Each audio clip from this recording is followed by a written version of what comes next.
आरव का जन्म लखनऊ के एक छोटे से मोहल्ले में हुआ था। उसका पिता राम भरोसे एक सब्जी विक्रेता था जो सुबह 4 बजे उठकर मंडी से सब्जियां लाता और फिर ठेले पर पूरे दिन बेचता।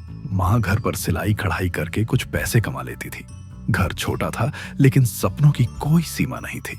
आरव पढ़ाई में होशियार था लेकिन हालात ऐसे नहीं थे कि अच्छे स्कूल में पढ़ सके। फिर भी उसने कभी शिकायत नहीं की। जब उसके दोस्त नए बैग्स, शूज और मोबाइल लेकर स्कूल आते थे, वह अपनी फटी किताबों में ही ज्ञान ढूंढने की कोशिश करता था। उसे मालूम था कि हालात बदलने हैं और यह बदलाव कहीं बाहर से नहीं बल्कि उसकी सोच से शुरू होगा। 12वीं पास करने के बाद आरव को समझ में आ गया कि कॉलेज की फीस भरना इस वक्त संभव नहीं है।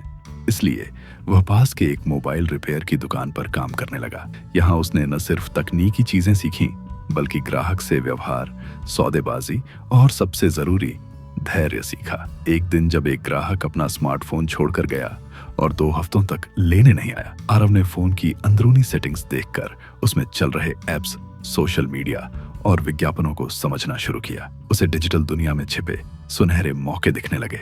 आरव के दिमाग में अब एक नया सपना था, डिजिटल मार्केटिंग। लेकिन कोई डिग्री नहीं, कोई गाइड नहीं। फिर क्या? वह रोज रात में YouTube पर वीडियो देखता, मुफ्त ऑनलाइन कोर्स करता और अपने मोबाइल पर ही वेबसाइट बनाना सीखता।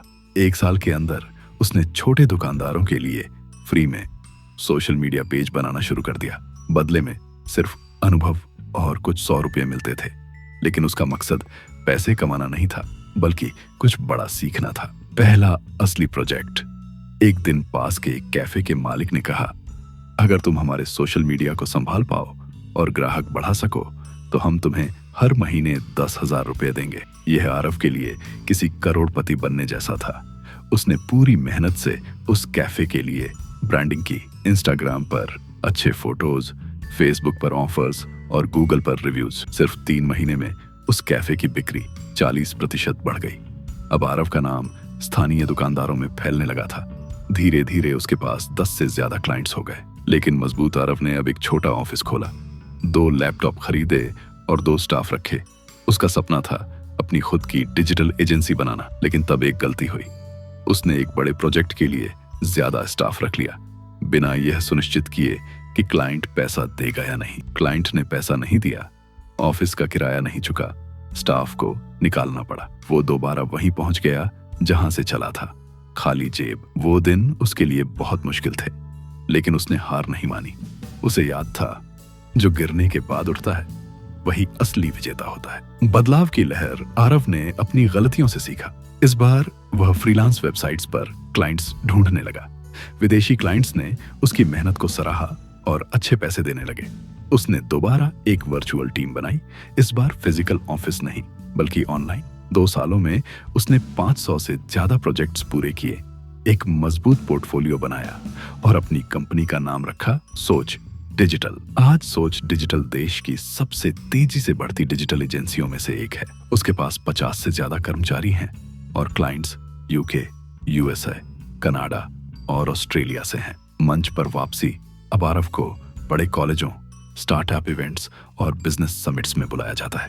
एक दिन उसी स्कूल में बुलाया गया जहां वह पुराने जूतों में जाया करता था। स्टेज पर खड़े होकर उसने कहा, मैं किसी बड़ी फैमिली से नहीं था, मेरे पास पैसा नहीं था, लेकिन मेरे पास सोच थी और वही सोच मुझे खाली जेब से करोड़ों तक लेकर आई। निष्कर्ष और सीख। आरव की कहानी सिर्फ एक सफलता की कहानी नहीं है, ये आत्मविश्वास, धैर्य और सकारात्मक सोच की कहानी है।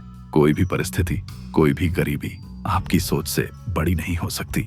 अगर आप ठान लें कि हार नहीं मानेंगे तो दुनिया की कोई ताकत आपको जीतने से नहीं रोक सकती। सोच बदलो तो हालात बदलेंगे और जब सोच बड़ी हो जाए तो खाली जेब भी करोड़ों कमा सकती है।